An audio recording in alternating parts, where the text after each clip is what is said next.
two Seattle Mariners that'll bounce back in 2025. Let's talk about it.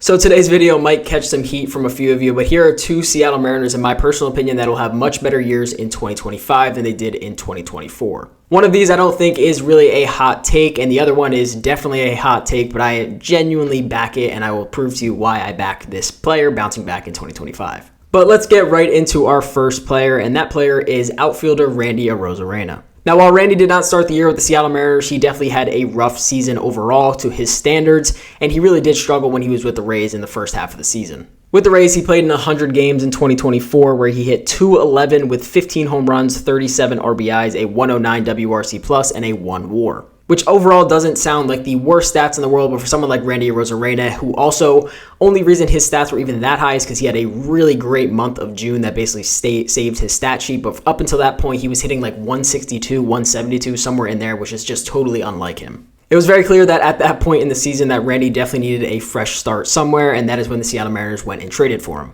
Now, I wouldn't say Randy was Randy Arozarena again as soon as he came to the Seattle Mariners, but he definitely had a much improved stat sheet once he came over to Seattle. In 54 games with the Mariners, he had 5 home runs, 23 RBIs, a 122 WRC+, and a .9 WAR. When coming over to Seattle, in that time span, his slugging dropped a little bit, but his on-base percentage went up, and so did his batting average. Which in correlation, that makes sense, because if his slugging is going to be a little bit down, you hope his batting average and his on-base percentage is up, which that was the case when he came over to Seattle. But 2024 was definitely Randy Arozarena's worst season in his career. I'm talking about a full season, not his first 2 seasons where he played in 19 games and 23 games. I'm talking about the 3 previous to that, which was 2021, 2022, and 2023. So when I compare his stats, I'm going to be talking about those 3 seasons in which his lowest WAR in those 3 seasons was a 2.9 and his lowest WRC+ was a 124. And his lowest batting average in those 3 seasons was a 254, and this season he hit 219, which is a massive drop off for Randy. And his WAR, as we know, was a 1.9, which was way lower than his career low. At a 2.9, that's 1 full WAR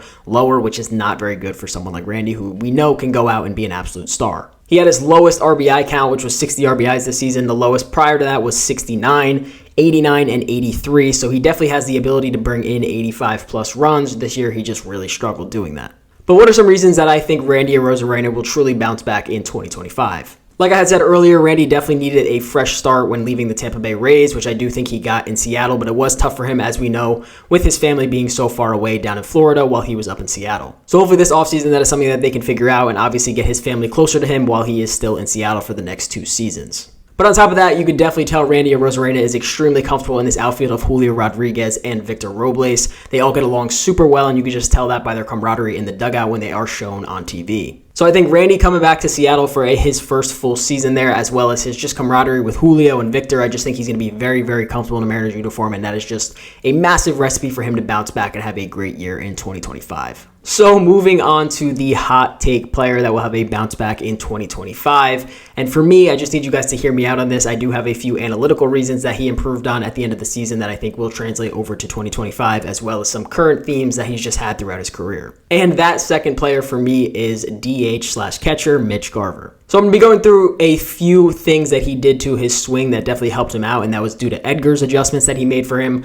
But I want to go through his career first to show you the kind of trend that he's on throughout his career. So his first career season was back in 2017, but I want to focus from his WRC plus from 2019 up until now. And as you can see, in 2019, he had a 155. Then in 2020, he had a 43. 2021, a 139. 2022, a 100. 2023, a 140. And then 2024, an 88. So as you can see, this is definitely something that Mariners fans have talked about before, and that is his consistency of having on years, off years, on years, off years. So hopefully in 2025 will be his on year, because 2024 was definitely a major off year for Mitch. With that being said, you can also tell in his WAR, he had a 3.9, then a negative 0.4, then a 2.1, then a 0.2, then a 2.2, and then a negative 0.4. So it is just a very common theme offensively for Mitch to have on years and off years. So now for my analytical friends out there, here are a few adjustments that I saw him make, especially as soon as Edgar came into his hitting coach role. So the first video is going to be the first home run that he hit this season with the Seattle Mariners, while the second video is going to be his last home run that he hit in the 2024 season. But I also want to pull up 2 screenshots on the screen so you can really see his load side by side.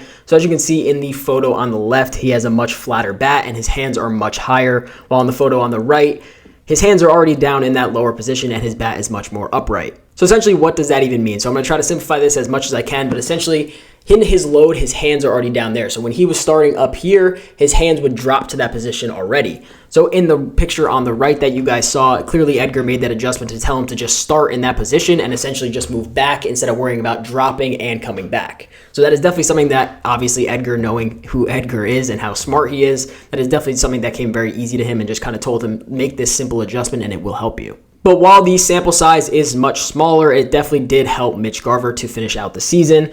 Up until when Edgar got there, Mitch played in 98 games where he hit 165 with 85 WRC plus, a negative 0.5 WAR, and 12 home runs. And as we know, Mitch did get benched a little bit throughout the rest of the year, so he did not play too many games from the time Edgar got there through the end of the year. But he did play in 16 games where he had 3 home runs, a 212 batting average, a 105 WRC plus, and a 0.1 WAR, which, like I said, not a massive improvement in terms of batting average, but 3 home runs, 13 RBIs across 16 games is definitely on pace for a good full year if you could put it together for that long. His strikeout percentage did also drop by 3.3%, which is definitely huge for him because he did have a 31.4% strikeout rate up until that point. His batting average during that time was also 47 points higher than the first stretch without Edgar, as well as his slugging went up almost 100 points during that Edgar time. As you know, Mitch did struggle with his transition over to Seattle, but like I said, he does this a lot with his transition, even to Texas. In his first year with Texas, he did not do too well. He hit 100 WRC plus, which is league average, a 0.2 WAR, 10 home runs, 24 RBIs, a 207 average. But in his second year with Texas, he had 19 home runs with 50 RBIs, a 270 batting average, a 140 WRC plus. So in his second year with Texas, he kind of did the same thing. He really struggled in that first year, but then in his second year, he came back much stronger. So I think there was definitely a lot of pressure on Mitch's back, being obviously one of the only free agents in